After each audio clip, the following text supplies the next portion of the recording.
एक बार की बात है। एक गांव में दो व्यापारी रहते थे। एक का नाम था राजेश और दूसरे का नाम था जयेश।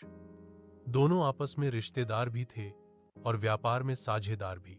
एक दिन राजेश ने जयेश से कहा, जयेश, क्यों न हम ऐसी चीज खरीदें जो जल्दी खराब न हो और जिसकी कीमत समय के साथ बढ़ती रहे। कुछ साल बाद उसे बेचेंगे तो अच्छा मुनाफा होगा। जयेश ने कहा, बात तो सही है राजेश, पर हम खरीदें क्या? दोनों ने आपस में सलाह की और लोहा खरीदने का फैसला किया। दोनों ने बराबर पैसे लगाए और बहुत सारा लोहा खरीद लिया। जयेश ने राजेश से कहा, लोहा तुम अपने पास किसी सुरक्षित जगह पर रख देना। राजेश ने वह लोहा एक पुरानी कोठरी में रख दिया। शुरू में सब ठीक रहा, लेकिन धीरे धीरे राजेश के मन में लालच आ गया। उसने जयेश को बिना बताए थोड़ा थोड़ा करके सारा लोहा बेच दिया।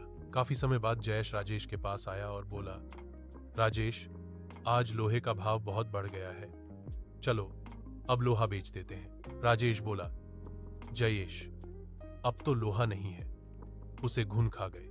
यह सुनकर जयेश सब समझ गया। उसे पता चल गया कि राजेश ने उसके साथ धोखा किया है। जयेश को बहुत गुस्सा आया, लेकिन उसने कुछ कहा नहीं और चुपचाप वहां से चला गया। कुछ दिनों बाद जयेश फिर राजेश के पास आया और बोला, राजेश, मैं एक बारात में जा रहा हूं, अकेला हूं, चाहो तो अपने बेटे को मेरे साथ भेज दो, उसकी भी मौज हो जाएगी और हम जल्दी लौट आएंगे।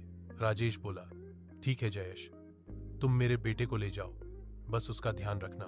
जयेश ने कहा, निश्चिंत रहो राजेश।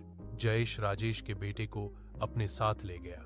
एक दिन बीत गया, 2 दिन बीत गए, लेकिन लड़का वापस नहीं आया। राजेश को बहुत चिंता हुई।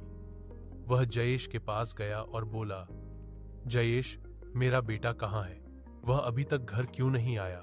जयेश ने शांति से कहा, राजेश, रास्ते में एक चील तुम्हारे बेटे को उठाकर ले गई। राजेश चौंक गया। वह बोला, यह कैसे हो सकता है? कोई चील 12 साल के लड़के को कैसे उठा सकती है? सीधे सीधे मेरा बेटा वापस करो, नहीं तो मैं राजा भीम के पास जाऊंगा। जयेश बोला, ठीक है राजेश, चलो राजा भीम के पास चलते हैं, अब वही न्याय करेंगे। दोनों राजा भीम के दरबार में पहुंचे। राजा भीम ने पूरी बात सुनी और जयेश से कहा, जयेश, तुम झूठ बोल रहे हो, भला कोई चील इतने बड़े लड़के को उठाकर कैसे ले जा सकती है?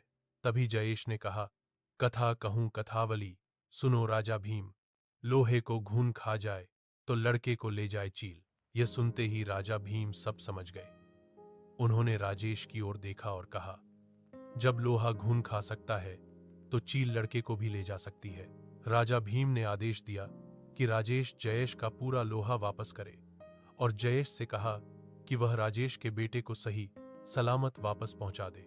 राजेश को अपनी गलती समझ आ गई। उसने जयेश का नुकसान पूरा किया। जयेश ने भी लड़के को उसके पिता के पास सुरक्षित लौटा दिया।